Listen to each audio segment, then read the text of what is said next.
There he sits in my class.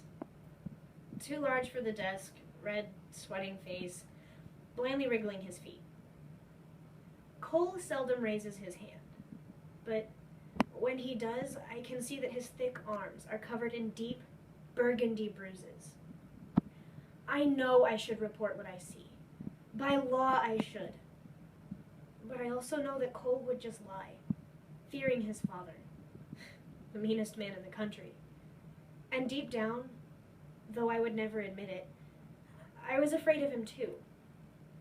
I heard he owned several guns. It's amazing how sometimes we can meet people in our lives, not because we want to, but because we have to. And sometimes the people that we meet can become the most important and influential part of our lives. Such is the case for Kennedy, a high school English teacher, presenting Sticks and Carrots by Brian Weilert. I know Cole to be quick-witted, but his timing is always off. In the middle of morning announcements, my lectures, videos, always funny, always clever, always in trouble. But that was Cole, and I liked him. I saw myself in him. Back in my day, the day of the paddle, I was a regular recipient. In second grade, I splashed hard in a mud puddle. Not a big deal, only it was half a second after the teacher had said, "Do not step in that puddle." And my defense of, "It wasn't a step," was rejected. The verdict, 5 swats. In 7th grade, I threw a pencil at my science teacher. How was I supposed to know that it was going to stick in his forehead? I mean, how often do we actually hit what we're aiming for? The principal didn't like that one. I got 7 swats. It was the same thing at home. My grandpa had started it with the words, "Karen, you have got to take a stick to that girl." And my mom, the desperate, obedient daughter, tried coat hangers, rolled up magazines, bare hands, barrage after barrage. And I still didn't listen. Hitting me just didn't work. I didn't respond to the stick. Yeah, I knew Cole. I knew him. "Hey, Cole, why don't you come in after school so we can get you caught up on some assignments?" "I can't. I have detention." "Okay, well, how about tomorrow?" "I have it all week." Today's schools have no paddles, but the metaphorical stick is all you need. Cruel words, lost recesses, noses in corners, failing grades, detentions and suspensions, all used to punish, to fix the problem. I began to wonder how many sticks had been used on Cole. It wasn't until I was 20 that I found a direction. After graduation, I floundered for 2 years. I had 1 semester of college with a GPA .20, and that's .20, not 2.0. I had 4 Fs and a D. Afterwards, I had worked 3 different jobs. I was lost until someone offered me a carrot.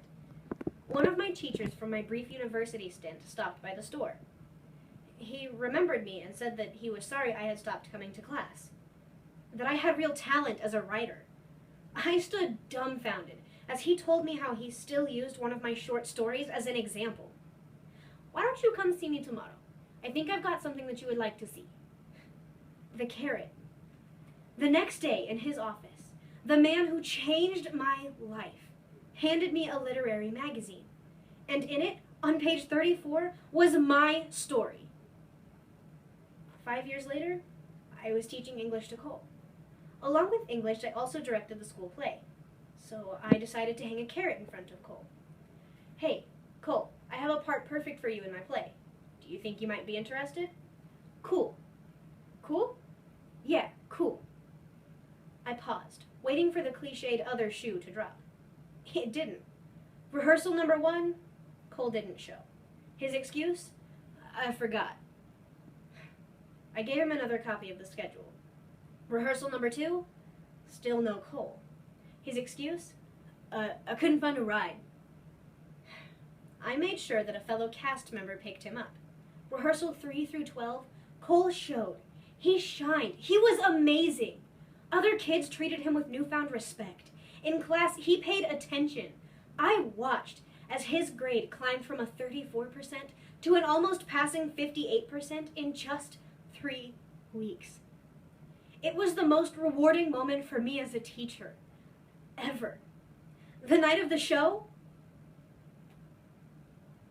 no Cole.